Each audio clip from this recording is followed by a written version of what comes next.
don't invest in someone based on how much you like them. You invest in them based on how much they invest in you. That time, that value you should put in should be expensive. It should come at a high cost. And the cost is, I'm willing to give you the world as long as you meet me there. Pay very close attention to whether this person is bringing you the same amount of value. The person who's looking to understand the good and the bad in you, and who elevates the good and soothes the bad, that's something very beautiful to look out for. Standing out has become more important than ever. For a lot of people, they're not experiencing what they see as an endless ocean of choice. What they're experiencing is an endless ocean of disappointment, of constantly talking to people with it not going anywhere. Wow. Or, you know, meeting someone, it seems to be going well for a few dates and all of a sudden they disappear. It's not enough to think they're great. The relationship itself has to provide you with value.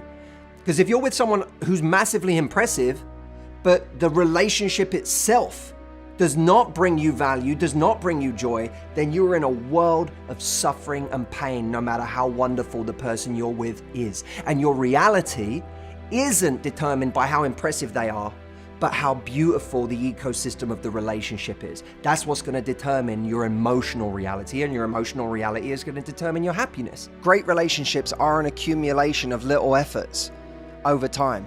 The big grand things are a nice bonus, but you don't have to do them because your partner or your friend or your lover or whatever is aware of what a lovely, kind, considerate, interesting person you are the rest of the time.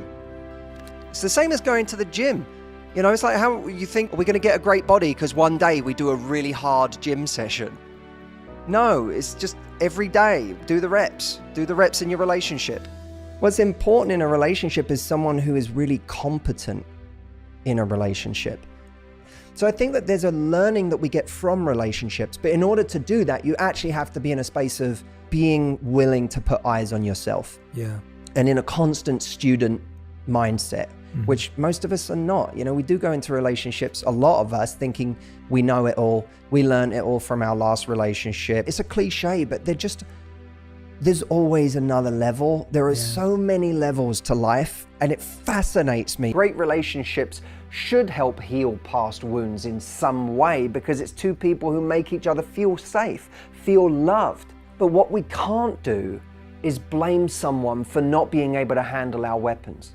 One of the biggest problems is people falling for people really quickly, falling in love too fast. Anyone can go on a date and dazzle for 5 minutes. And then if you don't get any more of that person, then they just feel dazzling. And when someone's only giving you 5% of their energy, it's really easy for them to remain mysterious and exciting. What's exciting about the beginning of a relationship is that we don't feel like we've fully figured each other out. Well, I want to see how you are in week 4. Yeah. Or I want to see how you are in month 3. Yeah. And until you've been there, you really don't know how great of a partner somebody is going to be. That we learn a lot in the moments where you have your first fight, or you reveal something about yourself and you see how they react to it. You can't know what this person is like in year 3 of a relationship. You don't know what that person is like in those stages. So thinking that you have all the answers because you've been on even 10 or 15 dates with this person and had a wonderful time is a fallacy, a fantasy. When two people really know each other, there's that sense that these are two completely known quantities. Now, from one aspect, that's really attractive because it creates love, it creates connection, it creates a bond.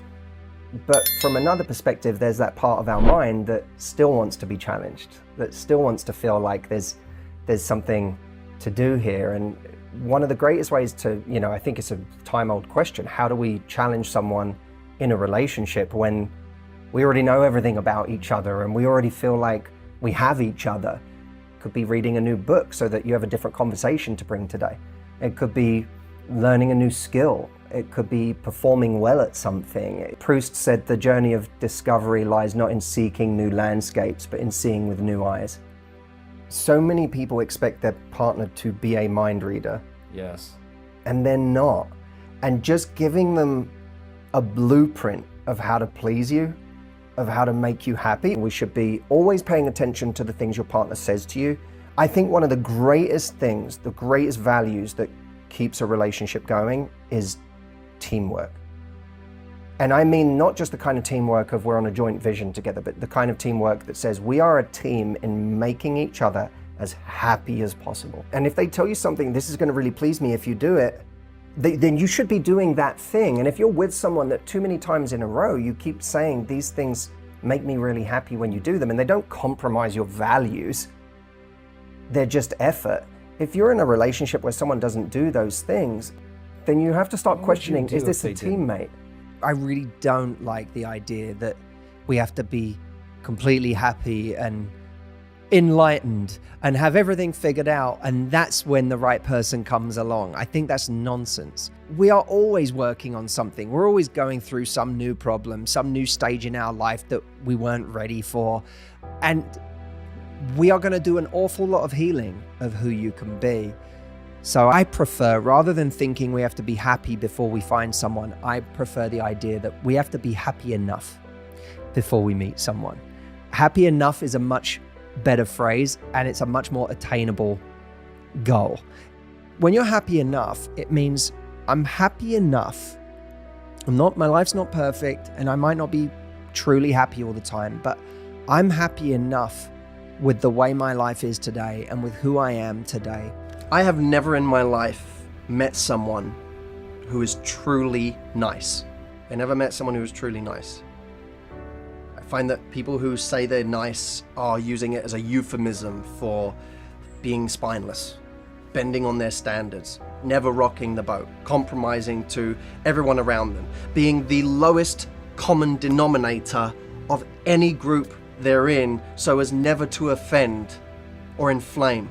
Not only is that unimaginably boring, but it also describes someone who you don't know who you're dealing with. You don't know what they're really feeling. They're not honest about their feelings about other people. They're not honest about the things that aggravate them or annoy them in life. They tend to just keep things on an even keel the entire time. I think we should stop seeing it as some sort of noble word or some sort of noble human trait. What happens, by the way, to nice people, I find, they don't stay nice forever. They actually become bitter or resentful because they get angry at the world for treating them badly. Secondly, they get angry at themselves because they can't believe that they would allow themselves to be walked all over. They get angry that they allow people to step on them when they should be out there going and claiming what they want. I believe that kind people deserve the world. Kind people should be given every award. Kind people should be given every bit of recognition. Kind people make the world a better place, not nice people. I struggle with the concept that relationships should be easy. I don't have a single relationship that hasn't involved pain. I believe our life gets better in direct proportion to the number of difficult conversations we're willing to have. The choosing of a right partner is one of the most important decisions that we will ever make. Love at first sight is this great myth that we're supposed to meet someone, know that they're the one, and then we invest in them because they're the one. And I think that often it works the other way around. You meet someone, yes, they have a lot of the qualities that you really want in a person. Yes, there is some initial chemistry, but then they become the one by what you invest in them and by what they invest in you. You create something special because you build it together. The problem is, if you're so fixated on worrying about whether someone is the right person, you never actually invest enough to get past the tipping point of feeling like you've got something incredibly special on your hands. The goal of any relationship shouldn't be that the other person lives up to this pedestal that we've put them on. The goal should be a real connection with who that person really is. My challenge to you, and I want to take up this challenge myself as well, because it's not easy. When someone does something that doesn't fit with your exact version of them, again, ask yourself that question. Do I want a relationship with my idea of them, or do I want a relationship with the them that actually exists. This one is going to create much more depth. Slight changes in mindset essentially change our entire lives. Every ounce of our success and the opportunities we get can be determined by millimeter shifts in the difference in our mindset.